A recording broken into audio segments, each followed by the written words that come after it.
저는 지난 주일에 잠언 14장 1절 한 절 말씀을 가지고 살펴봤습니다. 잠언에는 의인과 악인을 구분하면서 교훈을 이끌어내고 있는데, 의인은 지혜로운 자, 슬기로운 자 이렇게 표현되고, 악인은 미련한 자, 어리석은 자 이렇게 표현됩니다. 잠언이 지적하는 미련한 사람의 특징 가운데 언어적인 부분을 빼놓을 수 없는데요, 3절을 보게 되면 미련한 자는 복을 불러오는 것이 아니라, 말을 통해서, 입술을 통해서 복을 불러오는 게 아니라 매를 자청한다, 그렇게 말하고 있고요. 또 거짓 정인은 거짓말을 뱉는다, 이렇게 말합니다. 이 정인이라는 것은 법정을 연상케 하는데, 이 말은 공적인 자리에서 이런 뜻을 가지고 있습니다. 공적인 자리에서 정직한 언어를 사용하지 않습니다. 그래서 잠언 전반을 통해서 악인의 입술은 이 악인이 얼마나 비참한 인생을 살아갈 것인가, 소망 없는 인생을 살아갈 것인가를 말해주고 있는데, 10장 11절을 보면 악인의 입은 독을 머금었다, 그렇게 말하고, 또 10장 14절을 보면 미련한 자의 입은 멸망에 가깝다, 이렇게 말합니다. 그리고 잠언 10장 32절은 악인의 입은 폐역을 말한다고 말하고, 11장 9절은 악인의 입은 이웃을 망하게 한다, 이렇게 이야기를 합니다. 여러분, 그렇다면 이 미련한 자의 언어 생활이 왜 이렇게 되었을까요? 원인을 우리는 어디서 찾을 수 있을까요? 잠언은 그것을 지식 때문이다, 그렇게 말합니다. 지식이 없기 때문이다, 그렇게 말합니다. 여러분, 우리가 잠언 14장 7절 우리 같이 읽겠습니다. 너는 미련한 자의 앞을 떠나라, 그 입술에 지식 있음을 보지 못했느니라, 그렇게 말합니다. 자, 그리고 잠언 10장 21절 우리 같이 읽어보겠습니다. 의인의 입술은 여러 사람을 교육하나 미련한 자는 지식이 없어 죽느니라, 그렇게 말합니다. 여러분, 여기서 말하는 지식은 인문학적이고 또 자연과학, 인문과학적인 그런 지식을 말하는 게 아니라, 여기 지식은 잠언이 말하는 것처럼 여호와를 경외하는 하나님을 아는 지식, 즉 성경을 의미합니다. 악인의 언어 생활이 왜 이렇게 절망적이냐? 그것은 악인에게는 말씀이 없기 때문이다. 잠언의 진단은 적어도 그렇습니다. 여러분, 말씀이 없으면 사람은 누구나 다 죄의 본성에 이끌려 살아가게 되고, 말씀이 없는 사람의 입에서 나오는 말은 결코 선한 말이 될 수가 없는 것입니다. 여러분, 사람들 가운데는 종교와 신앙의 여부를 떠나서 굉장히 고아한 인격을 가진 사람이 있습니다. 성품이 아주 좋은 분이 있죠. 그리고 높은 도덕의식을 가진 사람이 있습니다. 하지만 여러분, 그것은 어디까지나 다른 사람에 비해서 조금 낫다는 것이지, 하나님 앞에서 하나님의 기준에 도달한다는 뜻은 아닙니다. 그래서 때로는 너무 좋은 인격과 좋은 성품을 가지고 있고 높은 윤리의식을 가진 것이, 그건 좋은 일입니다. 그런데 그것이 하나님 앞에 나가는 데는 방해가 될 수도 있습니다. 왜냐하면 우월의식이 있는 거죠. 내가 남보다 낫다는 겁니다. 나는 저런 사람들처럼 살지 않았다는 거죠. 자기가 살아온 인생에 대한 자긍심을 가지고 있고 높은 도덕의식으로 말미암아 자신은 적어도 매우 고귀한 인생을 살아왔다는 거죠. 물론 그건 좋은 자부심이지만, 전능하신 하나님 아버지 앞에 나갈 때는 이런 높은 도덕의식과 남들보다는 다르다고 하는 이런 우월의식을 온전히 내려놓을 때만이 우리는 비로소 하나님 앞에 나갈 수 있는 줄로 믿습니다. 그래서 내가 남보다 낫다는 것이 때로는 신앙생활에는 좋지 못한 영향을 줄 수도 있다는 것을 잊지를 말아야 합니다.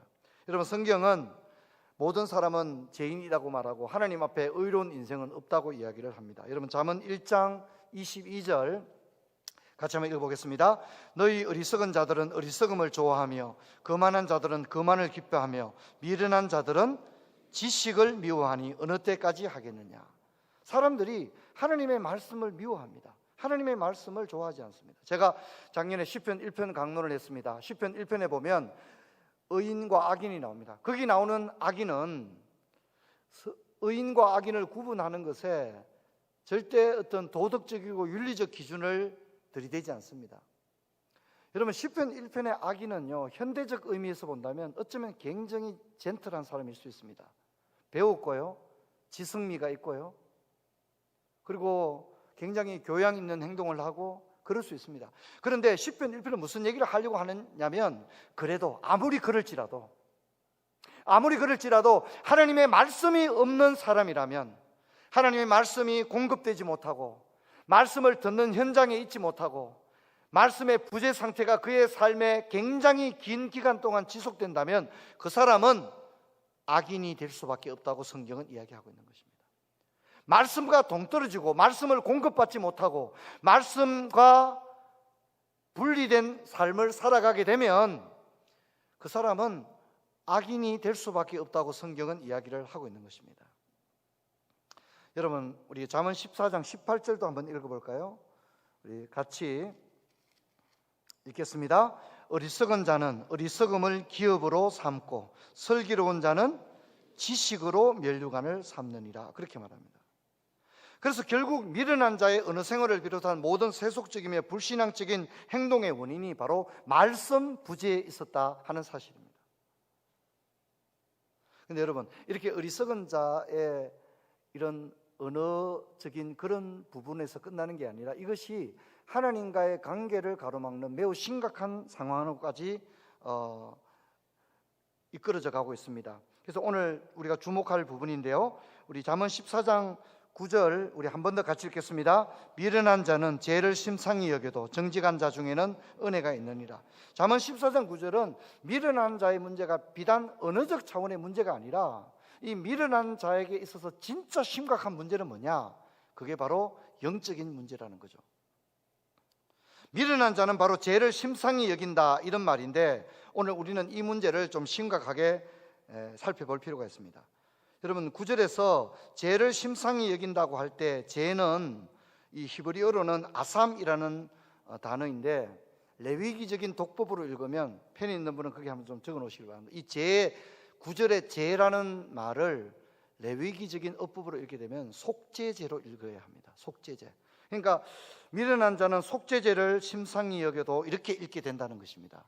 그런데 이제 이 본문은 이 지혜 문학에 속하는 시가서 중에 하나지 않습니까? 그래서 출애굽기, 레위기, 민수기와 같은 제사법에 나오는 제의를 그대로 번역하는 것이 조금 이렇게 매끄럽지 못하기 때문에 그냥 미련한 자는 죄를 심상히 여겨도 이렇게 번역을 했던 것입니다. 그래서 이것을 굳이 직역을 해서 읽게 되면 속죄죄를 심상히 여긴다, 이런 뜻을 가지고 있습니다. 그리고 이제 여기 이제 죄라는 말도 이 히브리어에는 죄라는 단어가 따로 있습니다. 그런데 이 본문에 사용되는 이 죄라고 번역된 이 말은 통상적으로 우리가 보통 죄라고 말하는 일반 명사로서의 죄가 아니라 훨씬 더 강도를 심각하게 여기는 단어입니다. 무슨 뜻이냐면 여기 죄로 번역된 말은 우리말로 굳이 읽자면 범죄 혹은 죄악, 이렇게 읽는 것이 원문의 뜻을 더 살릴 수가 있습니다.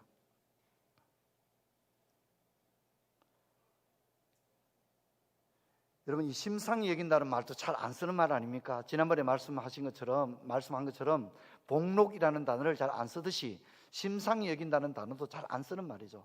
이 말을 쉽게 말하면 가볍게 여긴다, 대수롭지 않게 여긴다, 이런 뜻인데 이 말보다 훨씬 더 강도가 있는 말입니다.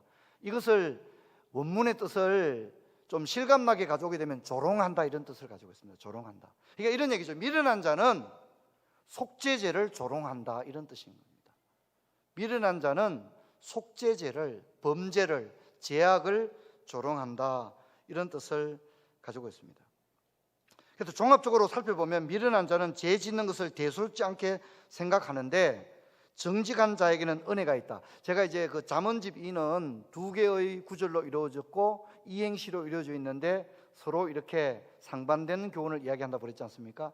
그래서 여기 이제 정직한 자 중에는 은혜가 있느니라고 했는데 이것도 조금은 의역이 많이 가미되어 있습니다. 이것의 직역적인 의미를 가져오게 되면 어떻게 되냐면 정직한 자는 거룩한 일을 행한다, 이런 뜻입니다. 정직한 자는 선한 일, 선한 사업 혹은 거룩한 일을 행한다, 이런 뜻을 가지고 있습니다. 근데 이걸 우리 번역은 정직자들 중에는 은혜가 있느니라, 이렇게 번역을 했습니다.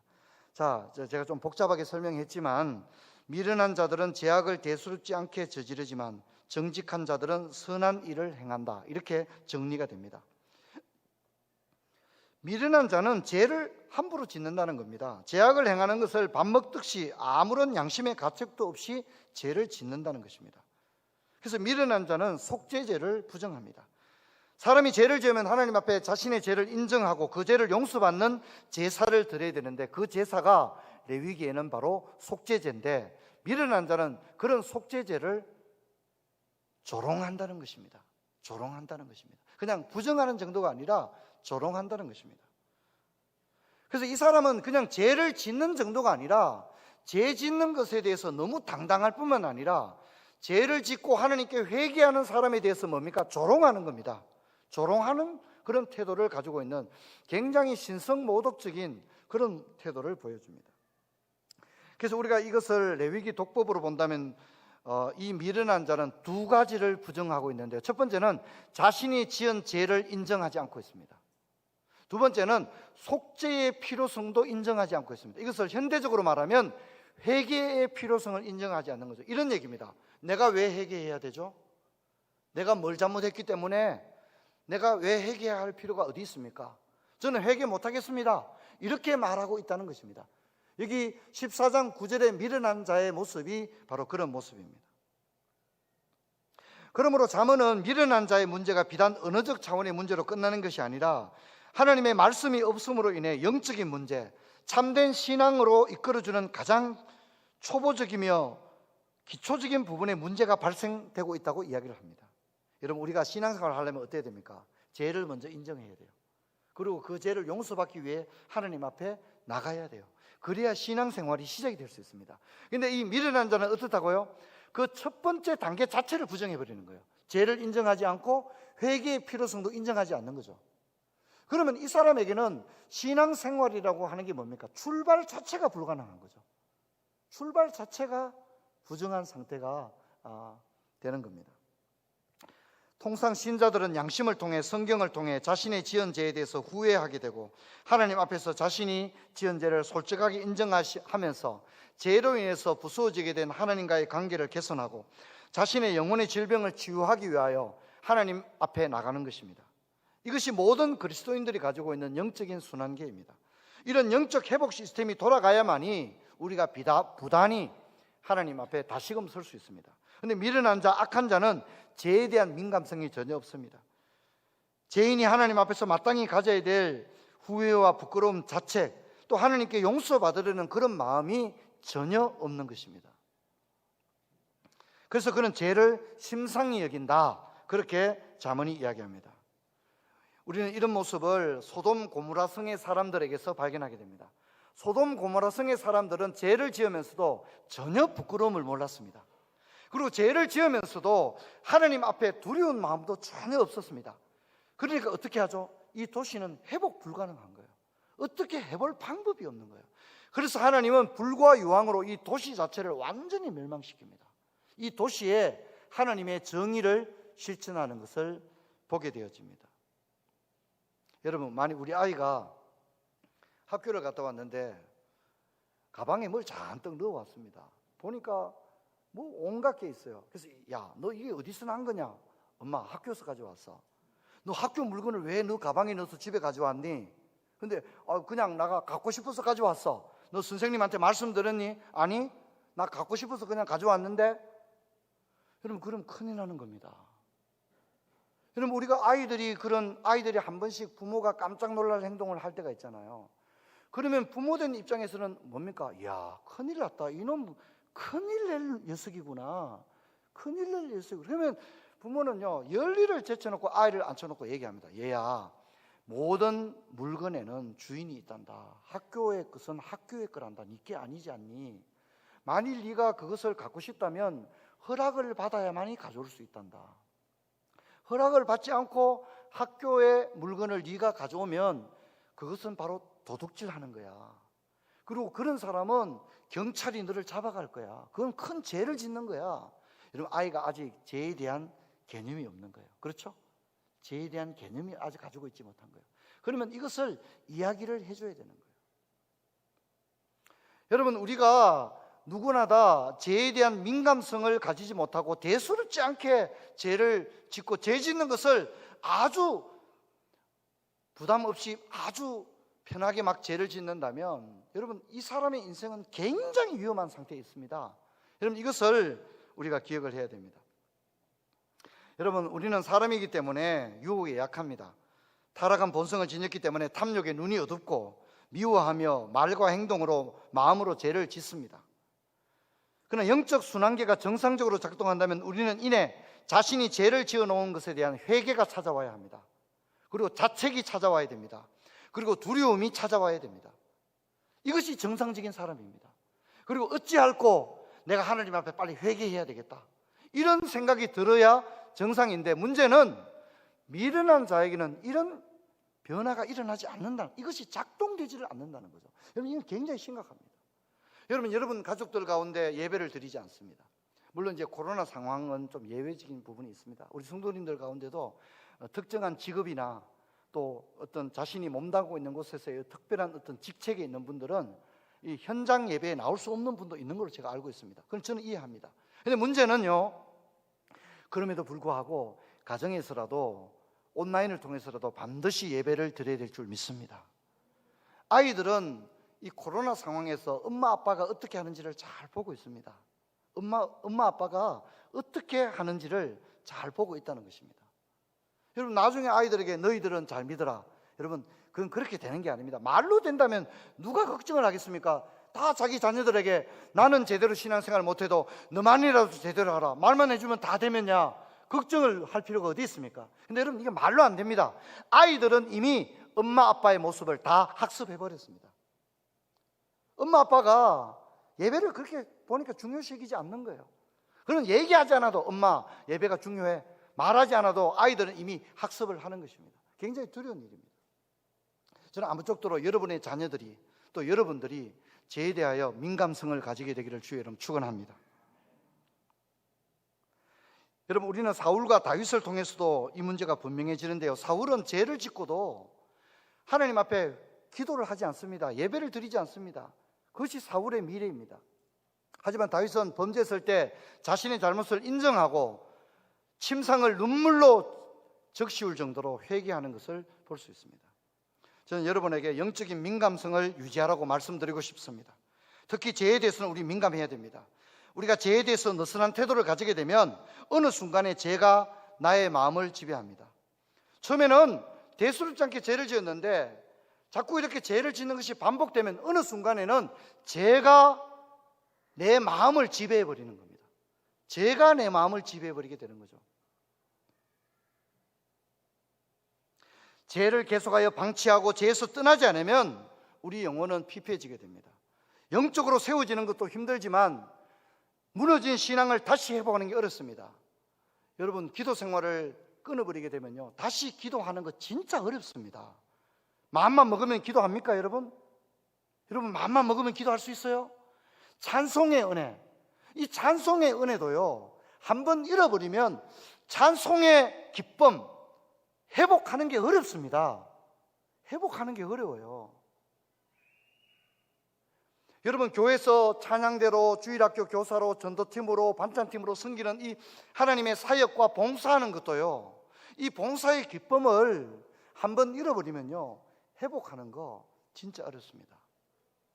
여러분, 은혜 받으면 되죠. 여러분, 은혜 그렇게 쉽게 받을 수 있습니까? 내가 은혜 받아야 되겠다 마음먹으면 은혜를 막 받을 수 있습니까? 그렇지 않습니다. 그러므로 성도 여러분, 우리가 이런 재난 가운데 우리의 신앙을 잃지 않게 되기를 주의 이름으로 축원합니다. 우리의 신앙을 잃어버리지 않도록 애써야 됩니다. 우리 목사님들이 모이면 목사님들이 이렇게 목회하는 얘기하는데, 얘기하다 보면 어떤 목사님이 그래요. 난 이제 진짜 목회 그만둘 때가 된 것 같아. 설교 준비하는데 마음이 설레지가 않고, 성도들이 무슨 연락이 와서 몸이 아파요, 뭐가 있어 이러면 그게 막 그냥 힘이 들어서 그걸 가지고 안고 기도하고 이래야 되는데 내가 요즘 왜 그런지 예전 같지 않다고 그런 고백을 하는 목사님들이 있거든요. 그러면 이제 우리끼리 그런 얘기 합니다. 아이고, 김 목사 다 됐다, 이제. 김 목사 이제 끝장났다. 뭔 얘기냐면, 이제 목회자로서 생명이 끝났다는 거죠. 그런 말씀을 사모하는, 말씀을 사모하고 강단의 말씀을 전하는 것, 또 양무리를 돌아보는 것, 이런 데 대한 그런 마음이 있어야 되는데, 어느 순간에 이게 없는 거예요. 그러면 뭐로 목회를 합니까? 뭐로 목회를 합니까? 가슴이 없는데 뭐로 목회를 하냐 말이죠. 그래서 우리끼리 그런 얘기 합니다. 아이고, 김 목사 이제 다 됐구나, 이제 끝났구나, 이제 그런 얘기를 하는 겁니다. 저는 음악하는 분들이 보니까 연주회를 앞두고 막 이 봄과 가을에 아직 그렇게 춥지 않은데 막 이 목티를 막 입고 다닙니다. 왜냐하면 연주회를 앞두고 자기 목을 보호하는 거죠. 그 피아노 치시는 분들도 보면 연주회를 앞두고 손을 막 보호합니다. 손을 무거운 것도 안 들고 막 그렇게 합니다. 그 미세한 차이가 큰 걸 가져오거든요. 그래서 이런 분들 보면 굉장히 민감합니다. 작은 것 하나에 굉장히 민감합니다. 그리고 운동선수들도 보면 소위 루틴이라는 게 있잖아요. 그렇죠, 그죠? 루틴이 있어서 그렇게 안 하면 뭔가 이상한 거예요. 서비스를 넣을 때도, 공을 던질 때도 자기만의 루틴이 있는 거죠, 루틴이. 그래서 민감한 겁니다. 작은 거 한 개만 흐트러져도 뭔가 이게 잘 안 되는 거죠. 정상적인 플레이가 안 나오는 거죠. 하물며 신앙생활이 어떻게 했습니까? 여러분, 그런 얘기가 있지 않습니까? 피아노 치시는 분들이 연습을 하루만 안 하면 자기가 안다는 거예요. 연습 하루 안 했는 거 연주해 보면 자기가 안다는 거예요. 3일을 하지 않으면 친구가 안다는 거예요. 친구가, 야, 너 어떻게 연습 안 했지? 피아노 안 쳤지? 친구가 되면 알아본다는 거예요. 일주일을 연습하지 않으면 관객들이 알아본다는 거예요. 야, 저 사람 연습 안 하고 연주하구나. 그걸 알아본다는 거죠. 미세한 차이지만 알아본다는 거죠. 여러분, 우리가 신앙생활에서 그저 형편되는 대로, 시간 되는 대로 그렇게 신앙생활하면 물론 그 남이 모릅니다. 하지만 자기는 압니다. 자기 자신은 아는 거예요. 찬송 한 장을 불러도 자기가 아는 게 자기가. 찬송이 안 되는 거거든요. 기도가 안 되는 거거든요. 내가 왜 이러지? 내 마음이 왜 이러지? 어쩌다 내가 이렇게 되었지? 남들은 모릅니다. 더군다나 마스크 다 끼고 있는데 뭘 어떻게 알 겁니까? 물론 또 우리가 신앙생활에서 남이 신앙생활을 어떻게 하는지 그 관심도 없습니다. 그러나 중요한 건 자기는 아는 거예요. 자기 자신은 아는 거예요. 여러분, 깨어서 기도하기를 주의 이름 축원합니다. 공적인 현장 예배 못 오면 집에서도 기도하십시오. 기도할 일이 얼마나 많습니까? 거실에서 방석 깔아놓고 기도하셔야 됩니다. 너무너무 중요합니다. 여러분, 저는 여러분들에게 가난한 심령을 가져라고 말씀하고 싶습니다. 목마른 사슴처럼 늘 하나님을 갈망하십시오. 우리가 이렇게 될 때 9절 하반절의 말씀이 이루어집니다. 정직한 자 중에는 은혜가 있느니라. 정직한 자들은 선한 일을 행한다는 거죠. 성도 여러분, 우리가 성경을 읽다 보면 종종 이스라엘이 하나님께 범죄하고 불순종할 때 성경은 말씀에서 떠났다 이런 식으로 표현을 합니다. 불신앙이라는 건 뭐냐면 교회를 떠나는 게 아니에요. 불신앙이라는 것은 말씀을 떠나는 거예요. 그 첫 번째 증상이 바로 죄에 대한 민감성을 잃어버리는 겁니다. 죄를 심상히 여기는 겁니다. 어찌할꼬 하는 심령이 언제나 일어나야 합니다. 이것을 깔뱅은 기독교 강요 인간 지식에서 이렇게 설명하고 있는데요. 이 텍스트를 우리 같이 한번 읽겠습니다. 그분은 자신의 말씀을 통해 사람을 부추기시고 자극하여 판단력을 밝히시고 성령을 통하여 의와 순결에 대한 사랑의 마음을 형성시키셔서 새로운 피조물로 중생시키신다. 하나님은 말씀을 통해서 그 사람을 다시금 일으킨다는 겁니다. 이처럼 하나님의 하나님을 떠나는 것도 말씀을 떠나는 것이며 또 하나님께 돌아오는 것도 말씀을 다시 붙들게 되는 것이라고 이야기합니다. 결국은 말씀에 있는 것입니다. 그리고 이 말씀을 읽고 듣고 권면을 받을 때 성령의 역사가 있어야 되는데요. 깔뱅은 이 장면을 이렇게 설명하고 있습니다. 같이 읽겠습니다. 성경은 성령에 의해 우리 마음에 새겨질 때 참으로 우리를 감동시키기 시작한다. 그러므로 우리는 성령의 능력으로 조명될 때 성경이 하나님께 속한 것임을 의심 여지 없이 확신하게 된다. 성도 여러분, 제약이 넘쳐나는 시대입니다. 미국을 보면 짐승도 그렇게 하지는 않을 거 아닙니까? 근데 사람을 목을 짓눌러서 죽였습니다. 그리고 최근에 우리나라에도 참 일어나지 말아야 될 일이 일어났죠. 그 어린 아이가 참 너무 비참하게 죽었지 않습니까? 근데 우리가 이런 것들을 볼 때 여러분 심령에 아무렇지도 않다면 진짜 이건 문제가 있는 거예요. 우리가 그런 뉴스를 차마 뉴스를 끝까지 볼 수가 없어야 되는 거예요.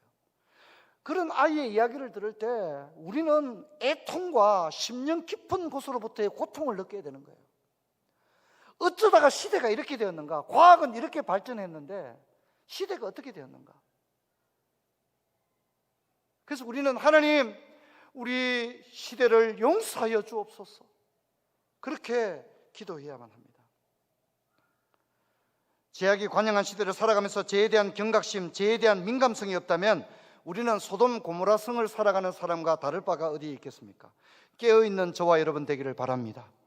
근데 그것은 성경을 읽을 때 비로소 가능합니다. 성경을 읽을 때 성령께서 우리의 마음을 하나님께 고정하게 해주는 것입니다.